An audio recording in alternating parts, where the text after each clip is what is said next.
The rotor blade screamed above her head as hands dragged Elena backward into the Black Hawk's belly. Her fingers clawed at empty air, reaching for the figure below. Through the swirling dust and gunfire, Master Sergeant Jack Miller stood alone on the ridgeline, his M4 spitting fire at shadows closing in from three sides. Blood soaked his left pant leg. He looked up once, not with fear, but with something that broke her more than any bullet could. His radio crackled in her headset. "Don't come back, kid. Live good." 48 hours later, Elena stormed into the command center at FOB Lightning, demanding a quick reaction force. Colonel Thorne slid a manila folder across his desk, eyes cold as the Hindu Kush winter. "You suffered a severe concussion, Sergeant Vance. Your team never had anyone named Jack Miller."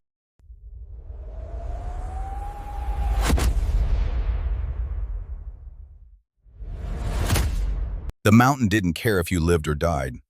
That's what Jack Miller told Elena Vance the first time they'd patrolled together in the Korengal Valley, back when she was still green enough to think her tactical training from Fort Benning meant something out here. She'd been 23 then, fresh off the C-17 with her radio pack and her ideals still intact. Jack had been the senior NCO who'd taught her that the Hindu Kush had been killing soldiers since Alexander the Great, and it would keep killing them long after she was dust. 4 years later, Elena understood. The pre-dawn cold bit through her combat uniform as she stood outside the TOC, Tactical Operations Center, at Forward Operating Base Lightning. Her breath came out in clouds. The base sat in a bowl of mountains, a collection of concrete barriers, plywood structures, and canvas tents that pretended to be civilization. 12 miles to the north, the Pakistan border. 60 miles south, Kabul and the illusion of safety. Here, there was only the mission. "You're gonna wear a hole in those boots, Echo." Jack's voice came from behind her, rough as gravel, warm as home. Elena turned. Master Sergeant Jack Miller stood in the doorway of the TOC, coffee mug in hand, looking exactly like what he was, a man who'd spent 36 years in uniform and had the scars to prove every one of them. His face was weathered leather, his gray hair cut high and tight, his eyes the color of slate. At 58, he should have been stateside, teaching the next generation at some cushy post. Instead, he'd volunteered for his 4th deployment to Afghanistan because, in his words, "Somebody's got to keep you young idiots alive." "Couldn't sleep," Elena admitted. "Mission jitters?" "Something like that." Jack walked over, handed her the coffee. She took it gratefully. They stood in silence for a moment, watching the eastern sky lighten from black to deep purple. In 2 hours, they boarded a Chinook for what the brass called a routine reconnaissance patrol in Sector 7. Elena had been doing this long enough to know that nothing was routine when you crossed the wire. "You remember what I taught you about the mountains?" Jack asked quietly. "The mountain doesn't care if I live or die." Close. The mountain doesn't give a damn about your rank, your training, or how much you want to go home. It only respects 2 things: preparation and humility. He looked at her with those slate gray eyes. "Fear is fine, kid. Fear keeps you sharp. It's panic that kills you." Elena nodded. Jack had taught her everything that mattered: how to read the terrain for ambush points, how to keep her radio frequencies clean under fire, how to spot an IED burial from the disturbed earth, how to lead from the front without getting everyone killed. He'd been her squad leader, her mentor, and, though neither of them would say it out loud, the closest thing to a father she'd had since her own died when she was 16. "Jack," she started, then stopped. "Spit it out, Vance. If things go sideways today, they won't. But if they do, then we follow the plan. We adapt, we survive, and we get everyone home." He squeezed her shoulder once, hard. "No man left behind, Echo. That's not just a motto, that's a promise." Captain Hayes stood at the front of the briefing room, pointer in hand, face illuminated by the projector screen. The map showed Sector 7, a maze of valleys and ridgelines that the Taliban use as a rat run between Pakistan and the Korangal. Simple recon, Hayes said, and Elena felt the squad shift behind her. Nothing was ever simple. We've had reports of weapons movement through this valley. Intel suggests a possible supply cache somewhere in this 10-click radius. He circled an area of particularly nasty terrain. Your objective is to locate, observe, and report. Do not engage unless absolutely necessary. This is eyes only. Elena glanced at Jack. He was studying the map with the intensity of a man reading a death warrant. Questions? Hayes asked. Weather? Jack's voice cut through the room. Clear now. Storm front moving in tonight, but you'll be extracted by 1600 hours. ROE? That was Corporal Danny Reeves, their youngest, barely 21. Standard. Positive ID before engagement. Minimize civilian casualties. Radio check every 30 mics. Hayes looked around the room. This should be a milk run, people. In and out. Any other questions? Silence. Good. Wheels up at 0700. Dismissed. The squad filed out. Elena caught Jack's arm in the hallway. You don't like it. I don't like anything that starts with simple recon and ends with 10-click radius in bandit country. He kept walking. But that's every mission, isn't it? We'll manage. The Chinook's twin rotors beat the air into submission as they flew north, following the valley floors, the door gunners scanning the ridgelines with their M240s. Elena sat between Jack and Reeves, her radio pack between her knees, checking her gear for the 100th time. M4 carbine, 7 magazines, 2 frags, 2 smoke, IFAC medical kit, GPS, radio, water, protein bars, night vision, backup batteries, everything in its place. Jack caught her eye and held up his hand. 5 fingers, 5 minutes. Elena nodded, keyed her radio. All stations, this is Echo, 5 mics to LZ, radio check. The responses came back clean. Bravo team, 4 operators led by Jack. Alpha team, 3 operators led by Sergeant First Class Maria Cortez. 8 total, small, fast, professional. The Chinook flared hard, kicking up a storm of dust and loose rock as it touched down on a flat section of valley floor. The ramp dropped. Go, go, go! They poured out, weapons up, forming a perimeter as the Chinook's engines screamed back to full power.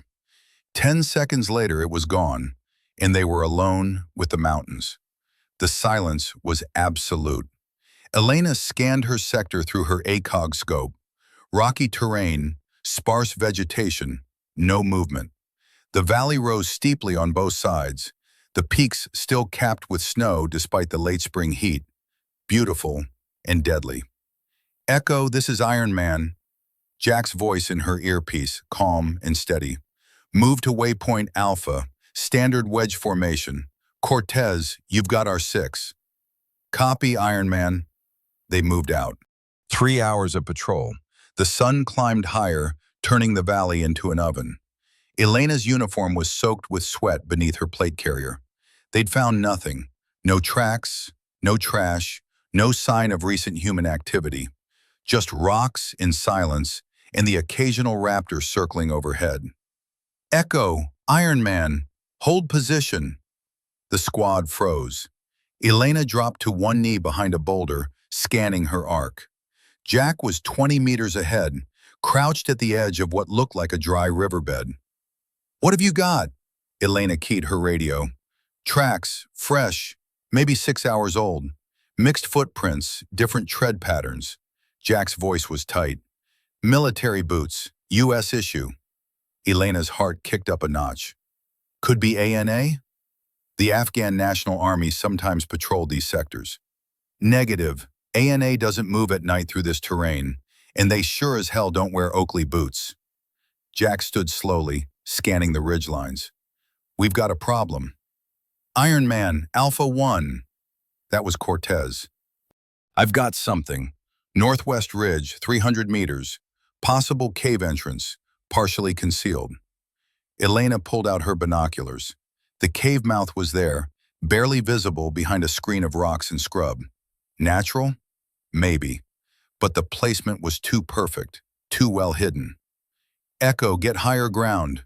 I need overwatch on that entrance. Jack was already moving, hand signals directing Bravo team to spread out. Elena found a position 30 meters up the slope, wedged between two boulders with a clear view of the cave. She set up her rifle, then pulled out the SOFLAM, Special Operations Forces Laser Acquisition Marker, from her pack. If they needed air support, she could paint the target. Echo in position.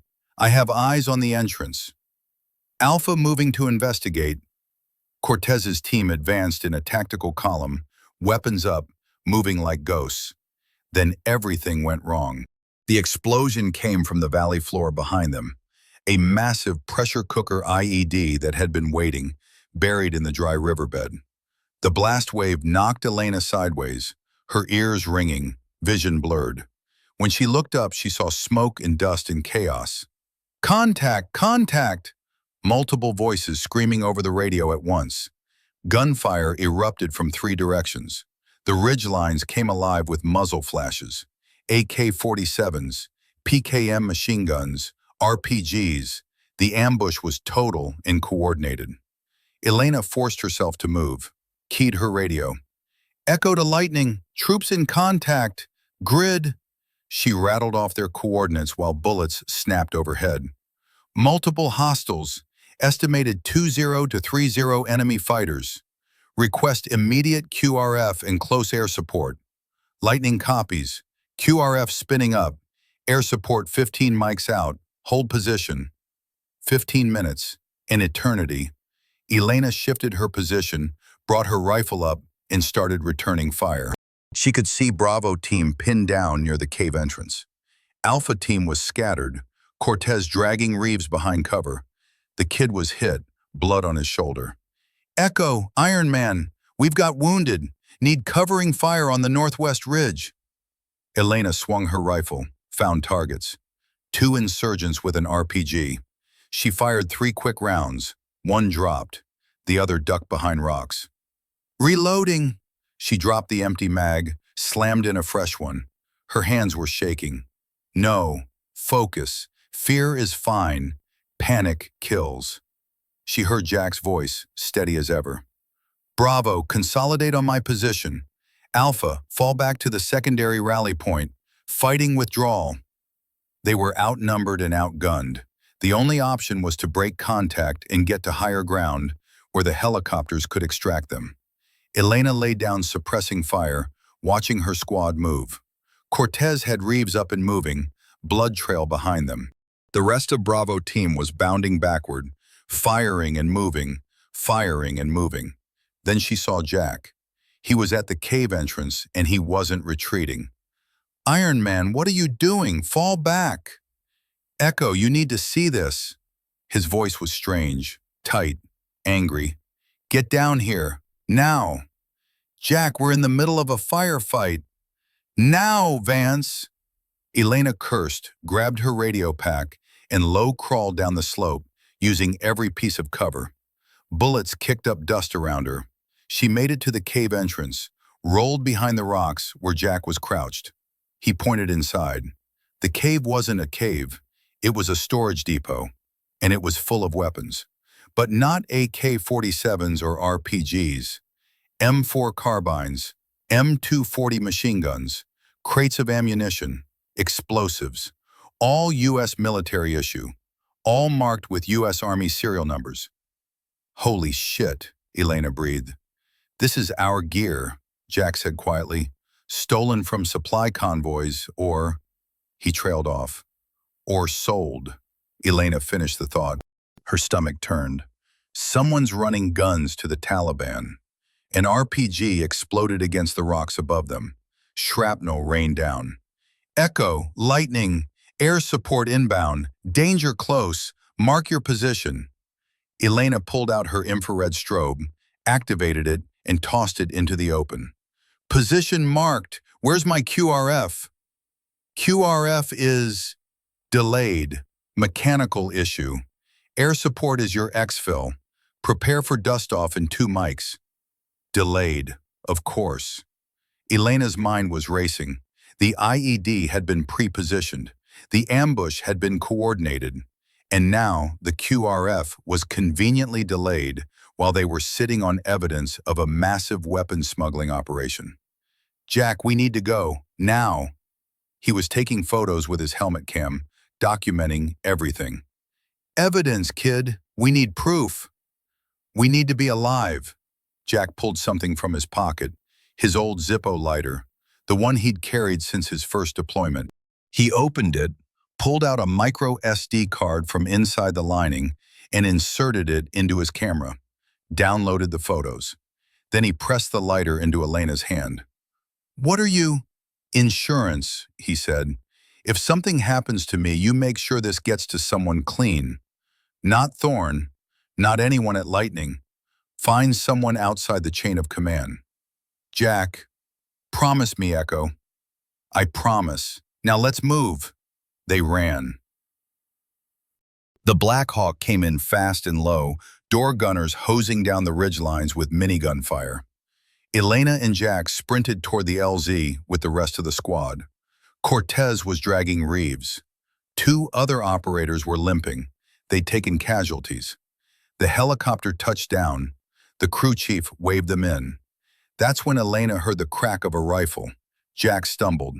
Jack! He went down on one knee, face contorted. His left pant leg was dark with blood. Sniper. High ground. Go! Get on the bird, Jack yelled. Not without you. I'll cover. Go! Elena grabbed his arm, tried to haul him up. He was too heavy, too hurt. The helicopter rotors were screaming. The crew chief was shouting. 30 seconds. That's all they had before the bird had to lift off or risk getting shot down. Jack shoved her. Hard. Get on that helicopter. No! That's an order, Staff Sergeant. They locked eyes. Elena saw everything in that moment. Every patrol, every lesson, every quiet conversation at dark 30 when the base was sleeping. Jack Miller, who'd taught her how to survive, who'd kept her alive. He smiled, just a little. Live good, kid. Then he turned and ran, limping, bleeding, back toward the cave entrance, laying down suppressing fire, drawing the enemy away from the LZ. Hands grabbed Elena from behind, Cortez and another operator. They dragged her backward into the helicopter. She fought, she screamed. The rotor blades screamed louder. The Black Hawk lifted off. Elena's last sight was Jack Miller standing alone on a ridgeline in Afghanistan, firing his M4 at shadows, buying them time to escape. His radio crackled one last time. Don't come back, kid. Live good. Then the dust storm swallowed him, and he was gone. Elena woke up in the base medical tent, groggy and disoriented. An IV line ran into her arm. Her head pounded. A medic was checking her vitals. Welcome back, Sergeant. You took a pretty good hit to the head. Concussion. We've had you on observation for the past 48 hours. 48 hours. 2 days. Jack, Elena croaked. Master Sergeant Miller, where is he? The medic frowned. I'll get the doctor. 20 minutes later, Elena was sitting up, still dizzy but functional. The doctor came in with Colonel Thorne. The colonel's expression was unreadable. Sergeant Vance, good to see you awake. Sir, where's my team? Where's Jack Miller? Thorne exchanged a glance with the doctor. Sergeant, you suffered a severe concussion during the ambush. It's possible you're experiencing some confusion. I'm not confused. Master Sergeant Jack Miller, my squad leader, he stayed behind to cover our extraction. We need to send a QRF. Sergeant, Thorne's voice was flat. Your team consisted of 7 operators. You, Sergeant Cortez, Corporal Reeves, and 4 others. All accounted for. That's 8 including Jack. There is no Jack Miller assigned to FOB Lightning. The world tilted. Elena stared at the colonel. What? Thorne pulled out a manila folder, opened it. Inside were personnel rosters, mission logs, Photographs. These are the records from your deployment. Every operator, every NCO, every mission. There is no Master Sergeant Miller in our unit. That's impossible. He was my squad leader. He trained me. He's been here 4 years. Sergeant Vance, I understand head trauma can cause false memories, but… False memories? Elena's voice rose. Sir, Jack Miller is a real person. He has 36 years in service. He's saved my life a dozen times. Sergeant, there is no Jack Miller. Thorne closed the folder. The doctors believe you may have created a composite memory based on various NCOs you've worked with, combined with combat stress. It's not uncommon. Elena wanted to scream, to flip the bed, to grab Thorne by his uniform and shake him until he told the truth. But her body felt like lead, and her head was spinning. I want to see Cortez and the rest of my squad. They're being debriefed. Then I want to be debriefed. You will be, after medical clears you. Thorne stood. Rest, Sergeant. That's an order. He left. Elena sat in the medical tent, mind racing. This was wrong. All of it was wrong. Jack was real. She had 4 years of memories with him. She had… the Zippo. Her hands moved to her combat uniform, hanging on a nearby chair. She searched the pockets frantically. There, the worn brass lighter. She opened it with shaking hands. Inside the lining, just where Jack had put it, was the micro SD card. Evidence. Elena pulled it out, held it up to the light. Photos. Proof. The weapons cache. The U.S. military serial numbers. Everything. Someone knocked on the tent flap. Elena shoved the SD card back into the lighter, pocketed it. A young private stuck his head in. Ma'am, Colonel Thorne requests you report to his office when you're able. Tell him I'll be there in 10 minutes. The private nodded and left. Elena stood, slowly testing her balance. Her head throbbed, but she could function. She dressed in a clean uniform, laced her boots, and looked at herself in the small mirror. She looked like hell. Bruised, exhausted, angry, but alive. Jack had made sure of that, and she'd made him a promise. Elena walked out of the medical tent and across the base toward the command center. She passed operators she knew, men and women she'd served with. None of them mentioned Jack. None of them asked about him. It was as if he'd never existed. The command center was a plywood structure with sandbags stacked around it. Elena walked in. Thorne was at his desk, reviewing reports on a laptop. Sergeant Vance, sit. Elena sat. Thorne studied her for a moment. How are you feeling? Like I'm being lied to, sir. His expression didn't change. I understand this is difficult. Combat trauma affects everyone differently. Sir, with respect, I'm not crazy. Jack Miller is real, and we need to mount a rescue operation. Based on what? Your memory of a man who doesn't exist? Based on the fact that I left a soldier behind, sir. Elena's voice was steel. And we have a creed about that. Thorne leaned back in his chair. Let me be clear, Sergeant. There is no evidence that anyone was left behind. Your squad was extracted intact. The mission is over. You will submit to a psychological evaluation, and you will not speak about this Jack Miller to anyone else. That's an order. And if I refuse, then you'll be relieved of duty and sent stateside for psychiatric treatment. Thorne's eyes were cold. I don't think you want that on your record. Elena stood slowly. Permission to speak freely, sir? Denied. Dismissed, Sergeant. Elena saluted, turned, and walked out. She didn't go back to her tent. She went to the communications building, showed her ID, and logged onto a computer terminal. If they'd erased Jack from the personnel rosters, maybe she could find something else. Service records, deployment histories, anything. She searched for 30 minutes. Nothing. No Jack Miller, no service record, no deployment history, no photos, no commendations. 36 years of service, erased like he'd never existed. But he had existed. Elena had the lighter to prove it, and she was going to find out why someone wanted him erased, even if it meant going back to hell. The storm was coming. Elena could see it in the way the clouds massed over the northern peaks, dark and pregnant with snow. She had maybe 6 hours before the valley became impassable. 6 hours to get in, find Jack, and get out before the Hindu Kush buried them both.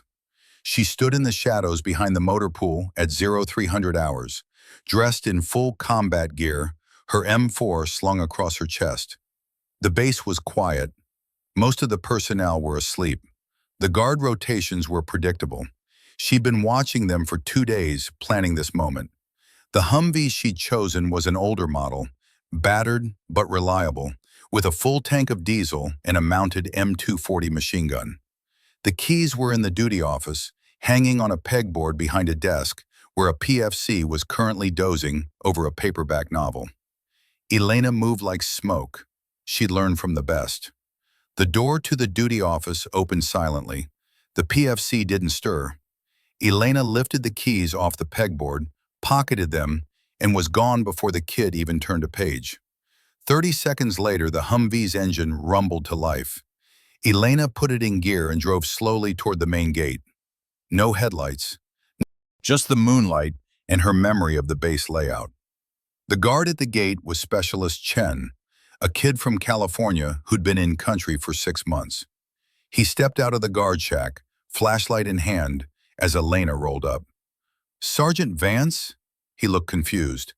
"I don't have any movement orders for—" "Priority dispatch," Elena said calmly. "Intelligence run to Cop Restrepo. Classified." Chen hesitated. Elena could see the conflict on his face. This didn't feel right, but she outranked him, and questioning a senior NCO in the middle of the night was a good way to get screamed at. "I need to call it in, ma'am."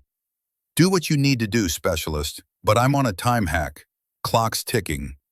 Chen walked back to the guard shack, picked up the radio. Elena's hand moved to her sidearm, then stopped. She wasn't going to pull a gun on a kid doing his job. If he called it in, she'd find another way. Chen stood in the guard shack for 15 seconds that felt like 15 hours. Then he hung up the radio, walked back out, and opened the gate. "Safe travels, ma'am." Elena nodded once and drove through. She didn't look back. In about 2 hours, they'd realized she was gone. By then, she'd be 20 miles into the valley, and there wouldn't be anything they could do about it. The road out of FOB Lightning was a narrow dirt track that wound through the mountains, following the valley floor. Elena kept her speed steady, eyes scanning the darkness. The Taliban owned the night out here. IEDs were common. Ambushes were frequent. But she had night vision, combat experience, and something more dangerous than any weapon: purpose. Jack was alive. She knew it. The SD card proved there was a conspiracy, and dead men didn't need to be erased.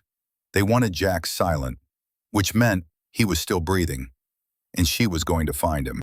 Dawn broke over the mountains like a wound, all red and gold and violent. Elena had been driving for 3 hours, following the same route they'd taken on the patrol.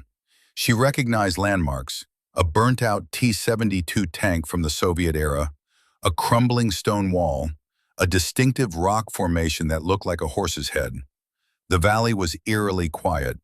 No birds, no wind, just the diesel growl of the Humvee and the crunch of tires on gravel. Elena pulled over at a checkpoint she remembered, a flat section of ground where they'd stopped to hydrate during the original patrol. She climbed out, rifle up, scanning her surroundings. The air was thin and cold. Her breath came out in clouds. She pulled out her GPS and cross-referenced it with the coordinates she'd memorized from the mission log. The cave was 8 clicks north-northwest. She could drive another 3 clicks, but after that the terrain became too rough. She'd have to go on foot. Elena checked her gear one last time. M4 with 6 magazines. Sidearm with 3 magazines. Water. MRES. First aid kit. Radio switched off because she couldn't risk them tracking her. The SD card still tucked inside Jack's Zippo lighter, safe in her chest pocket. She looked at the mountains ahead.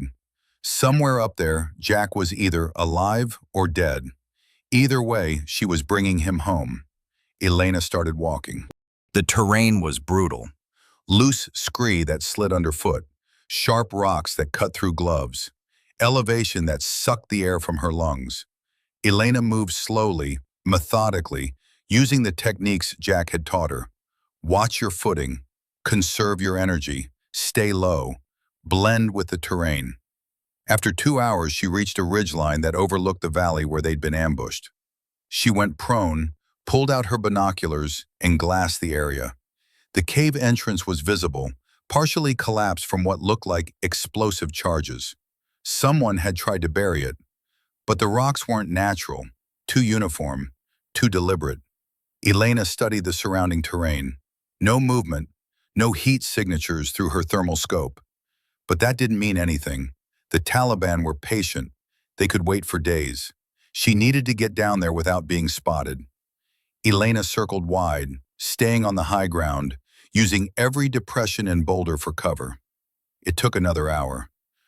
By the time she reached the valley floor, the sun was high and hot, baking the rocks. The cave entrance was 50 meters ahead.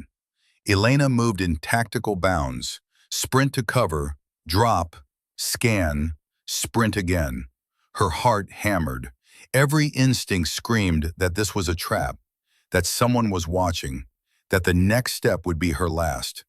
But she kept moving. The cave entrance was half buried in rubble. Elena squeezed through a gap, rifle up, finger on the trigger. Inside, it was dark and cool. Her eyes adjusted slowly. The weapons cache was gone, stripped clean.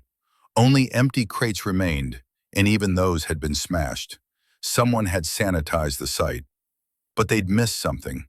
On the floor near the back wall, Elena found it. A piece of fabric, torn from a uniform sleeve, U.S. Army digital camouflage, and blood, dried, brown, but recent. Jack had been here, recently. Elena examined the cave more carefully. The back wall wasn't solid rock. It was a false wall, cleverly disguised. She pushed against it, and it shifted slightly. Behind it, a tunnel. Elena pulled out her flashlight, clicked it on, and stepped into the tunnel. The tunnel system was extensive, a natural cave network, expanded and improved over decades. Elena moved carefully, flashlight in one hand, rifle in the other. The walls were cool and damp. The air smelled of earth and old smoke. She found more signs of recent habitation. Boot prints in the dust, candy wrappers, cigarette butts, American brands. Someone had been living down here. The tunnel branched. Elena chose the left branch, moving deeper. She found a small chamber with a sleeping bag, empty water bottles, and MRE wrappers. U.S. military issue. Recent. "Jack," she whispered. Her voice echoed. No response. Elena searched the chamber, found a piece of paper, folded small, tucked under a rock. She opened it. Jack's handwriting. Crude but legible. "They're watching. Black ops. Not Taliban. Americans. Need to move. If you find this echo, stay away. They'll kill you too. J." Elena's blood ran cold. Black ops. Americans hunting Jack. This wasn't just about the weapons cache. This was a cleanup operation, and she'd walked right into it. A sound. Faint. Footsteps. Coming from the tunnel behind her. Elena killed her flashlight, went prone behind a rock formation, and waited. Her finger rested on the trigger. Her breathing slowed. Everything Jack had taught her about ambush tactics came flooding back. The footsteps grew louder. Multiple people, moving tactically, professional. Voices, low. American accents. "Thermal shows cold. She's not in the main chamber. Check the side tunnels. Thorne wants her dead before the storm hits." Elena's stomach clenched. They weren't here for Jack. They were here for her. She had two options, fight or run. Against professional operators in a confined space, fighting was suicide. but running would lead them deeper into the cave system toward wherever Jack was hiding. No good choices. Elena made a decision. She pulled a smoke grenade from her belt, pulled the pin, and tossed it down the tunnel toward the approaching voices. Then she ran. The tunnel exploded with thick, white smoke. Shouting, gunfire, bullets ricocheted off the walls, sparking in the darkness. Elena sprinted blindly, one hand on the wall, trusting her instincts. The tunnel twisted, branched again. She chose right, then left, then down a steep decline. Behind her, the voices were coordinating. "She's heading toward the South Network. Cut her off at Junction 4. They knew the cave system. She didn't. Elena kept running. Her lungs burned. Her legs screamed. Then the tunnel opened up into a larger chamber, and she stumbled to a halt. The chamber was lit by a chemical glow stick, and sitting against the far wall, rifle in hand, was Jack Miller. He looked like hell. His left leg was wrapped in a dirty bandage, crusted with blood. His face was gaunt, bearded, his eyes sunken. But when he saw Elena, those slate-gray eyes went wide with something between horror and relief. "Echo," he breathed. "What the hell are you doing here?" "Saving your ass, old man. I told you to stay away." "Yeah, well, I'm not good at following orders when they're stupid." Elena moved to him, checked his leg. The wound was infected, badly. "Can you walk?" "I can hobble." "Echo, listen to me. These aren't Taliban. They're—" "I know, Black Ops. Thorne sent them to clean up the evidence, which includes us." Elena pulled out the Zippo lighter, showed him the SD card. "I kept this safe. Now we're getting out of here." "How? They've got this whole network locked down." "Then we go through them." Jack almost smiled. 4 years ago, you wouldn't have said that." 4 years ago, I had a lot to learn." Gunfire echoed from the tunnel. Flashlight beams swept the darkness. "They're close," Jack said. "Maybe 2 minutes." Elena scanned the chamber. There had to be another exit. Caves like this always had multiple exits for airflow. She found it, a narrow crack in the wall, barely wide enough for a person. "There. Can you fit?" Jack looked at the gap, then at his injured leg. "Gonna be tight. Better tight than dead." They moved. Elena helped Jack to his feet, took most of his weight. He was heavy, but adrenaline made her strong. They squeezed through the crack into another tunnel, smaller, rougher. Elena could hear the operators entering the main chamber behind them. "Clear! They went through the wall. South Passage." Elena and Jack moved as fast as his injured leg allowed. The tunnel sloped upward, which was good. It meant they were heading toward the surface, but it also meant they were running out of air and options. After 5 minutes of painful climbing, Elena saw light ahead. Natural light. An exit. They emerged onto a rocky slope halfway up the mountainside. The storm had arrived. Snow was falling hard, the wind howling like a wounded animal. Visibility was maybe 20 meters. "Can't see our hand in front of our face," Jack said. "They can't either." "Which way?" Elena asked. Jack pointed northeast. "There's an old shepherd's hut about 2 clicks that way. Soviet era. Stone walls. Defensible. We hole up there until the storm passes." "They'll find us." "Not if we're smart." Jack pulled a small device from his pocket, an IR beacon. "I've been using this to avoid their patrols. They track IR signatures. If we turn it off and stay cold, we're ghosts." He switched it off. Elena nodded. "Let's move." The storm was a living thing, trying to kill them. The wind cut through their uniforms like knives. The snow was already ankle-deep and rising. Elena kept one arm around Jack, supporting him, her rifle in her other hand. They moved slowly, painfully, each step a victory. Jack's breathing was labored. The infection was spreading. He needed antibiotics, warmth, rest. Elena had none of those things to give him. After an hour, they found the hut.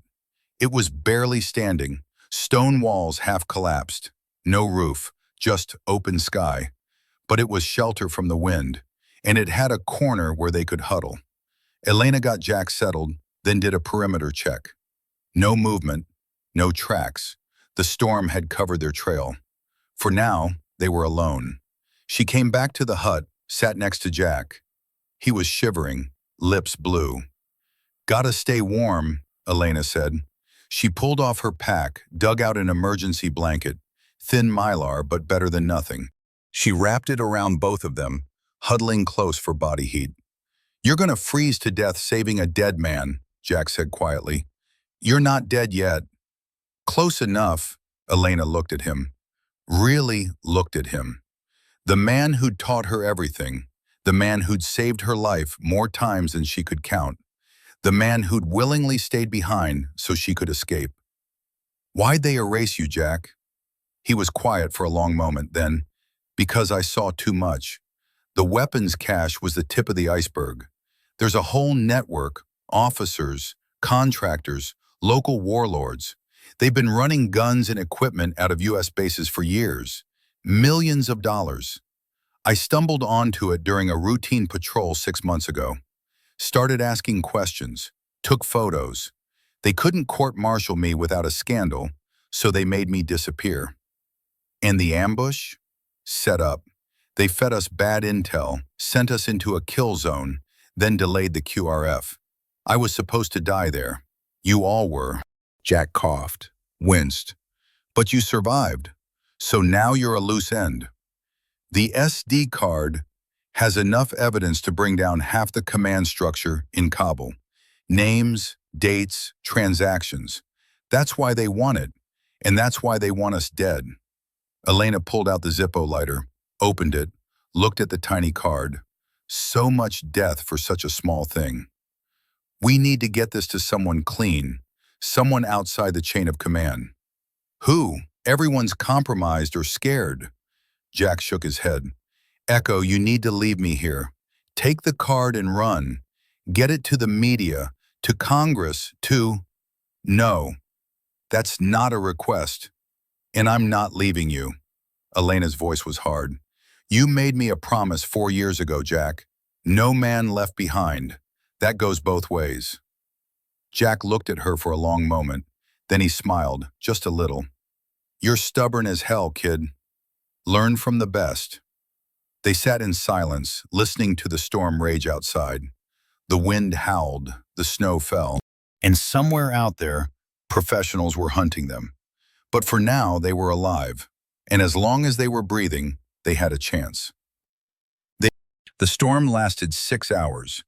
By the time it cleared, Elena and Jack were half frozen, exhausted, but alive. Elena did inventory. 2 MREs left, half a canteen of water, 4 magazines for her rifle, 12 rounds for her sidearm. Jack's rifle was almost dry, maybe 20 rounds total. Not enough for a sustained firefight. "We need a plan," Elena said. "I had a plan. You ruined it by showing up." Jack was joking, but his voice was weak. "New plan. We get off this mountain, steal a vehicle, and drive to Bagram. It's a big enough base that we can find someone clean. Air Force, OSI maybe. Or JAG. That's 40 miles. I've walked further. Not carrying a crippled old man." Elena looked at him. "Then I guess you better not slow me down."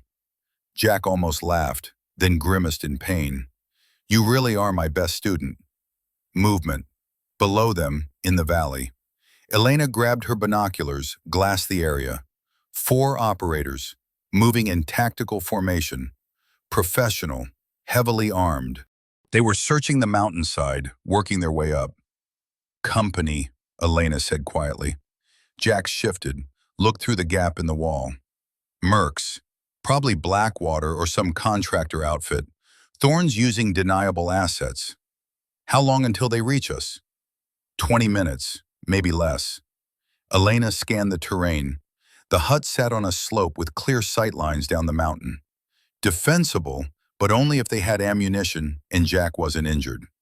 With their current resources, it was a death trap. "We need to move." "Where?" Elena pointed to a ridgeline above them. "High ground. We get up there, we can see them coming. And if we're lucky, they'll pass right under us. And if we're not lucky, then we make our last stand with a view. Jack grunted. Always were an optimist. They moved. Elena half-carried Jack up the slope, using rocks and scrub for cover. Every 50 meters they'd stop, rest, scan the valley below. The operators were getting closer. They reached the ridgeline just as the first operator reached the hut.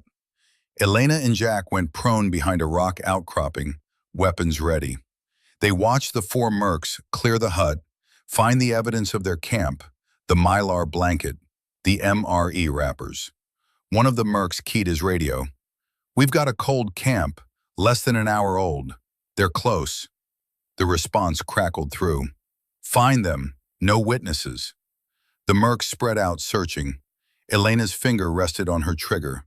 She could take 2, maybe 3, before they returned fire, but that would give away their position, and they'd be pinned down with nowhere to run.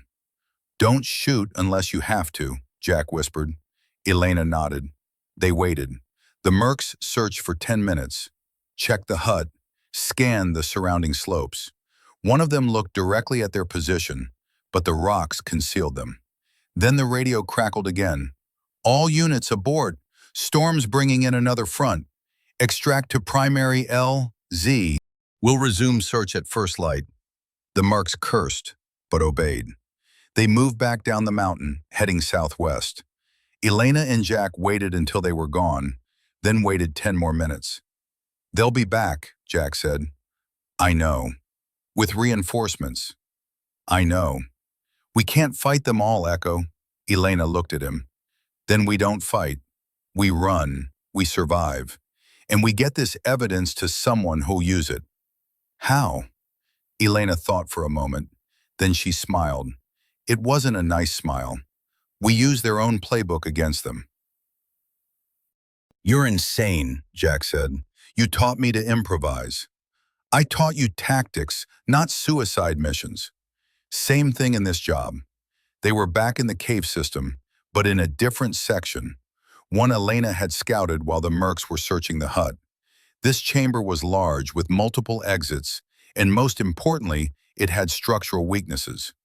Old Soviet explosives had been stored here once. The walls were cracked, unstable. Elena's plan was simple and insane. Lure the mercs into the chamber, then collapse it on them. "Even if this works," Jack said, "we'll be trapped in here with them." "Not if we use the east tunnel. It exits about 200 meters down the mountain." "You're sure?" 70%. "That's not reassuring, kid." Elena checked her remaining explosives. 1 fragmentation grenade, 2 smoke grenades. Not ideal, but she'd worked with less. "We set the charges here, here, and here." She pointed to support pillars. "When they come in, we let them get deep into the chamber, then blow it. The ceiling comes down, traps them, and we bug out through the east tunnel. And if the east tunnel collapses too, then we die together instead of apart. I'm okay with that." Jack stared at her for a long moment. Then he nodded. "Okay, let's do it." They spent the next hour setting the trap. Elena placed her grenade at the weakest support point, rigged with tripwire. She used rocks and debris to create choke points, funneling anyone who entered toward the kill zone. Jack, despite his injury, helped with the tactical layout, suggesting fields of fire and fallback positions. When they were done, Elena keyed her radio, still off, but she set it to broadcast a single burst on a frequency she knew the mercs would be monitoring. "This is Staff Sgt. Elena Vance. I have the evidence. Come and get it." She gave their coordinates, then smashed the radio. "Now we wait," she said. They didn't have to wait long. 30 minutes later, they heard voices in the tunnels. Multiple operators, moving fast. Elena and Jack positioned themselves at the east tunnel entrance, weapons ready. The plan was to wait until the mercs were deep in the chamber, then detonate. The first merc entered the chamber, then the second, third, fourth. 6 total. Elena's hand moved to the detonator, then Jack grabbed her wrist. "Wait," he whispered. "One more." A seventh figure entered, taller, wearing an officer's insignia, Colonel Thorne. He'd come personally to clean up his mess. Now, Jack said. Elena triggered the detonator. The explosion was massive. The support pillar disintegrated. The ceiling groaned, cracked, and came down in an avalanche of rock and dust. Screaming, shouting, then silence. "Go!" Jack yelled.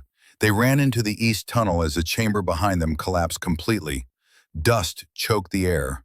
Rocks fell around them. The tunnel shook like it was alive. They ran. The exit was ahead. Elena could see daylight. 50 meters, 40, 30. The tunnel started to collapse behind them, chasing them like a hungry beast. 20 meters. Jack stumbled, fell. Elena grabbed him, hauled him up. "Come on!" 10 meters. The ceiling cracked above them. 5 meters. They dove through the exit just as the tunnel collapsed completely, sealing the cave system behind them. They tumbled down the mountainside, rolling, sliding, crashing through rocks and brush. When they finally stopped, Elena was bruised and bleeding, and Jack was unconscious. But they were alive, and Colonel Thorne was buried under a mountain. Jack woke up to Elena slapping his face. "Stay with me, old man." He coughed, tasted blood. "Thought you said not to slow you down." "I lied." They were in a depression between two rocks, hidden from aerial view. The sun was setting, painting the mountains in shades of orange and purple. Elena had dragged Jack almost a quarter-mile from the cave entrance before finding this hiding spot. Her arms ached. Her legs were rubber. But she'd done it. Jack's breathing was shallow, his skin pale. The infection had spread. He needed real medical attention, not just field dressings and hope. Elena checked his pulse. Weak but steady. She had to get him off this mountain. Elena pulled out her remaining supplies. 1 MRE, maybe 6 ounces of water. 4 magazines for her rifle, her sidearm, the Zippo lighter with the SD card, and no way to call for help. She looked at Jack. He'd passed out again. In the fading light, he looked older than his 58 years. All the wars, all the deployments, all the weight of leadership had carved deep lines into his face. But there was peace there too. He'd done his duty, saved his soldiers, kept his promises. Elena wasn't going to let him die on this mountain. She pulled out the SD card, looked at it. This tiny piece of plastic had killed dozens of people, started a war within a war, corrupted officers, and broken the chain of command. But it was also proof, evidence, truth. The question was, who could she trust with it? Elena thought back through her deployments. 4 years in Afghanistan, hundreds of missions, thousands of faces. Most of the officers were careerists, more worried about promotions than justice. The enlisted troops were good people, but they didn't have the authority to act on this kind of evidence. She needed someone outside the immediate command structure. Someone with the rank to investigate, but without ties to fob lightning. Then she remembered. Colonel Sarah Reeves, CID, Criminal Investigation Command. Elena had met her once during a fratricide investigation at Bagram. Reeves had been thorough, fair, and most importantly, she'd pissed off half the brass by refusing to bury evidence for political convenience. If anyone would act on this, it was her. But Bagram was 40 miles away, and Elena didn't have a vehicle, a radio, or a way to get there without being spotted. She needed help. Elena looked around their hiding spot. The terrain was rocky, steep, and isolated. Perfect for hiding, terrible for escaping. She could leave Jack here, try to reach Bagram on foot, but that would take days, and he didn't have days. She could try to signal a passing patrol, but the only patrols in this area were looking for them. Or, Elena looked up at the darkening sky. Satellites. The military had surveillance satellites covering every inch of Afghanistan. If she could get a signal up there, CID would see it. They'd have to investigate. But how do you signal a satellite without a radio? Elena smiled. Jack had taught her that too. Fire and mirrors.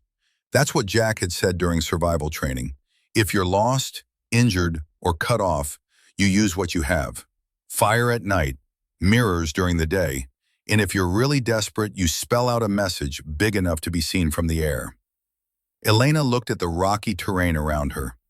Plenty of light-colored stones, plenty of space, and enough moonlight to work by.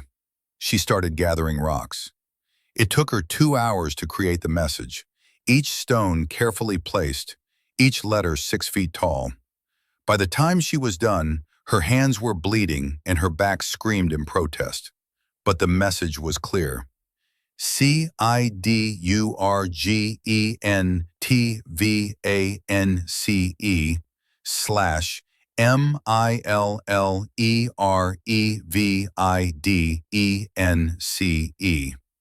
It wouldn't show up on thermal imaging, but it would be visible to optical satellites during daylight passes. And if she was lucky, someone monitoring the surveillance feeds would see it and pass it up the chain. Elena returned to Jack, gave him water, checked his vitals. Still alive, still fighting. "Hang on," she whispered. "Cavalry's coming," she hoped. They came at dawn. Elena heard the helicopters before she saw them. The distinctive whop, whop, whop of Black Hawks, low and fast. She grabbed her rifle, ready for another fight. But these weren't attack birds. They were marked with red crosses. Medevac.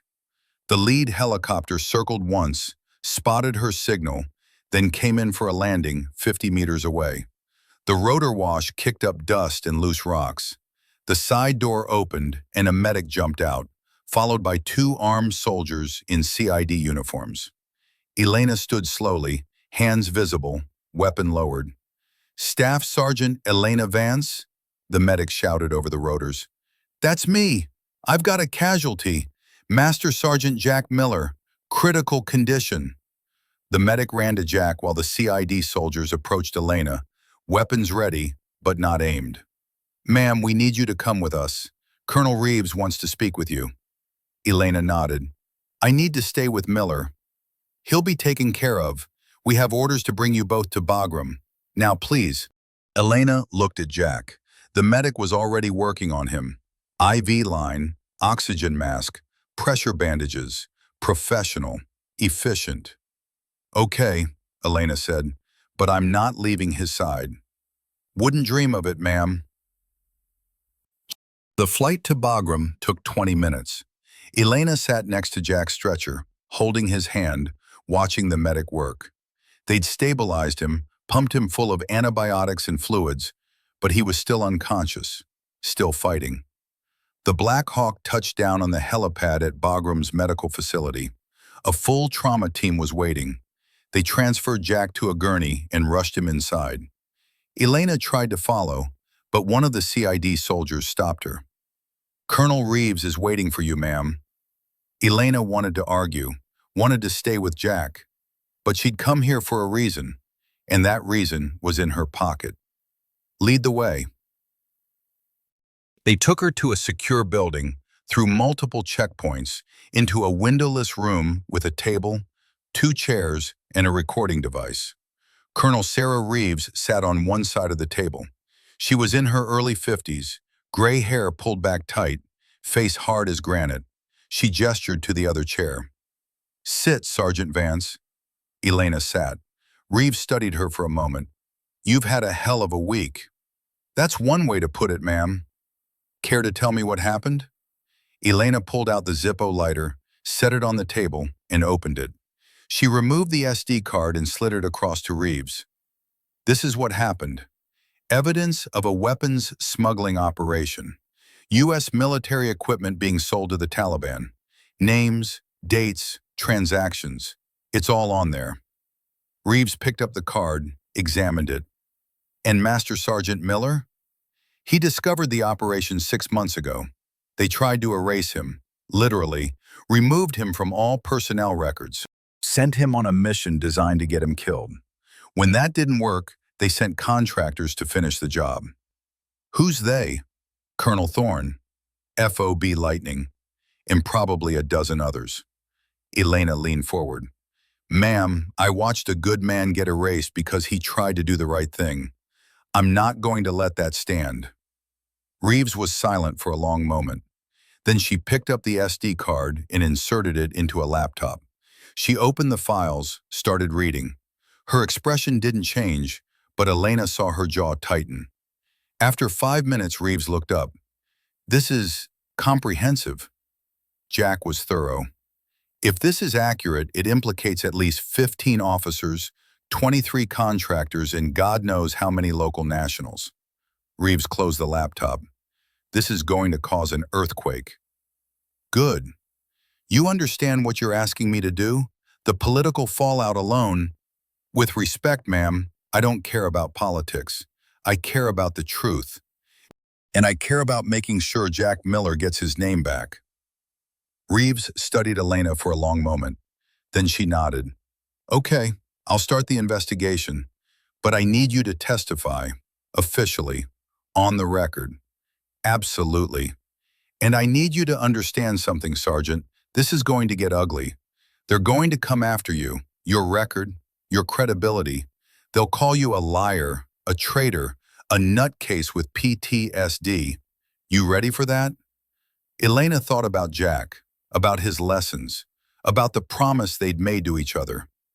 No man left behind, ma'am. That includes the truth. Reeves smiled, just a little. Okay then, let's get to work. The investigation took 3 weeks. Elena spent most of that time at Bagram, giving statements, reviewing evidence, working with CID forensic accountants who traced the money trails. The SD card was a goldmine.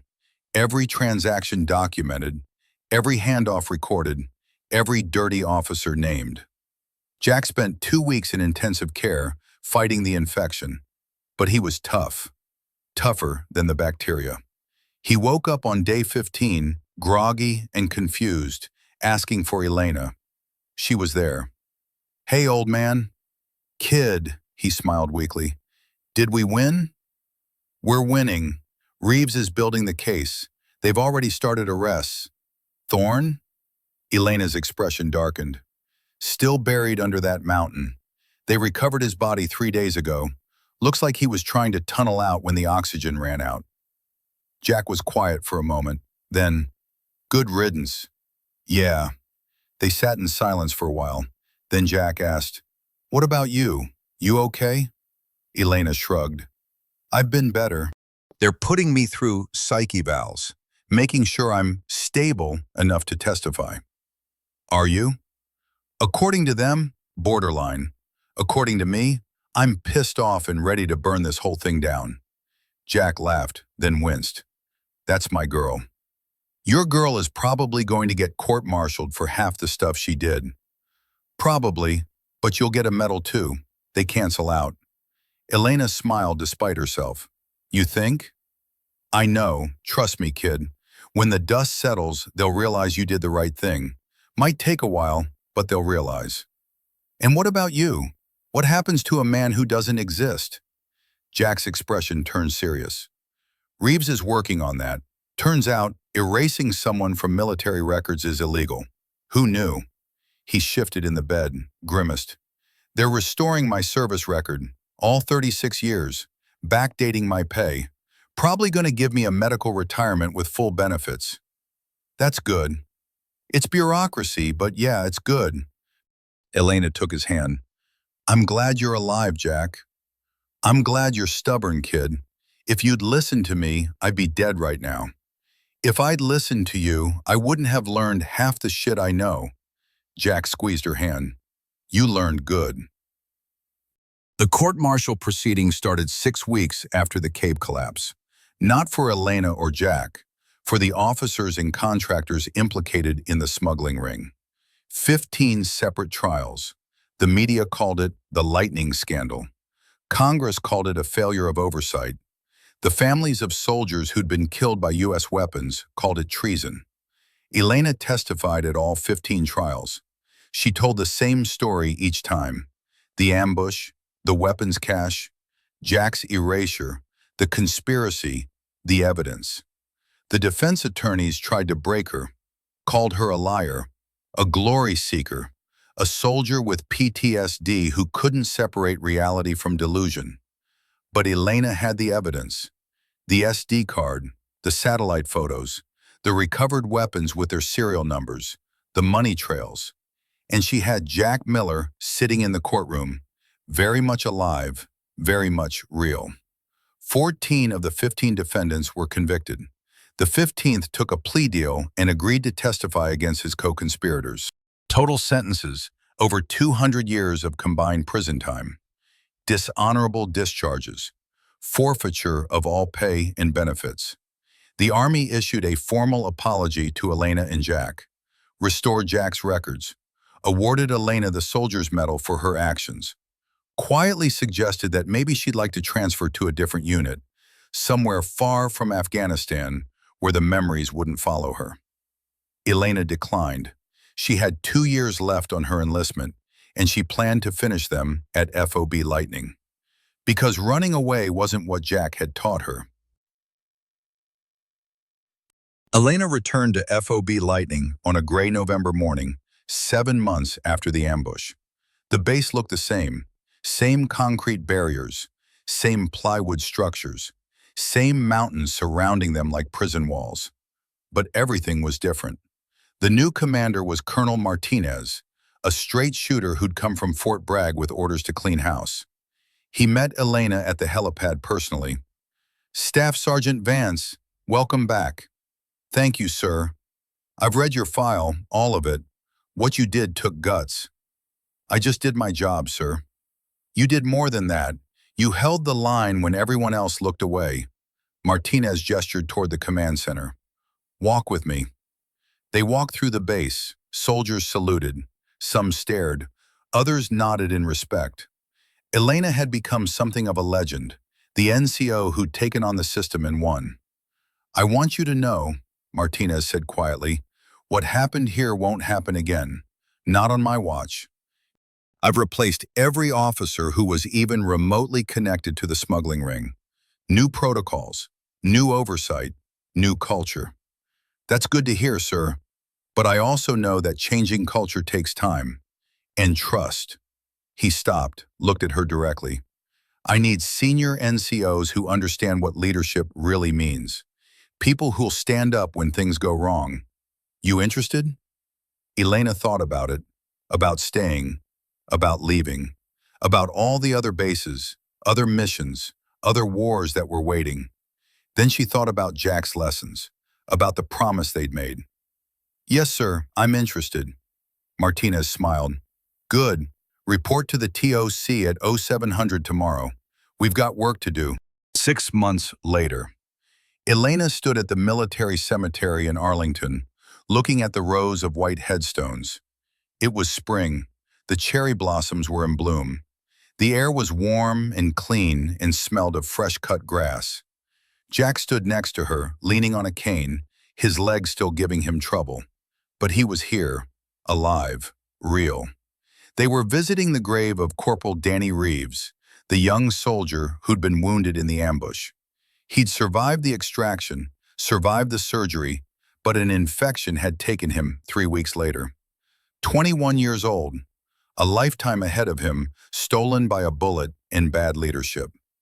Elena placed a small American flag at the base of his headstone. Jack did the same. "He was a good kid," Jack said quietly. "He was. Shouldn't have happened." "No, it shouldn't have." They stood in silence for a while, paying their respects. Around them, families visited other graves. Veterans saluted. Children placed flowers. The cycle continued. Finally, Jack spoke. "You know, I've been thinking about retirement." Elena looked at him. "Yeah? Yeah, 37 years is enough. Time to let the young people take over." He smiled. "Well, younger people. You're not exactly young anymore, kid." "I'm 28. Ancient, practically decrepit." Elena laughed despite the solemnity of the moment. "So what'll you do? Sit on a porch in Montana and yell at clouds?" "Maybe. Or maybe I'll teach. Somebody's got to pass on the lessons. Make sure the next generation doesn't make the same mistakes we did."